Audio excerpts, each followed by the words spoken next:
আর 21 বার যদি বিসমিল্লাহির রহমানির রহিম পড়ে ঘুমিয়ে যাও, 1 নাম্বার তোমার পুরস্কার, আল্লাহ ফেরেশতা দিয়া তোমার জান আর বাড়ি ঘর মাল হেফাজত করবেন। 2 নাম্বার, ঘুমের মধ্যে কোনো খারাপ স্বপ্ন দেখা যাবে না।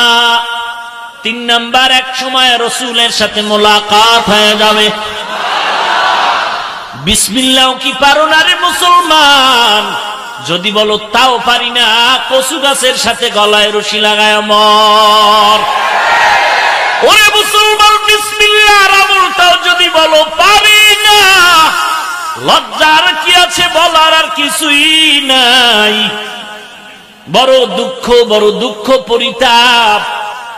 জবানের হেফাজত করো, 3টা গুনাহ ছাড়ো, 3টা আমল ধরো। 1 নাম্বার কোরআনের তেলাওয়াত, যদি না পারো আলহামদু সূরা পড়ো, আল আসর সূরা পড়ো।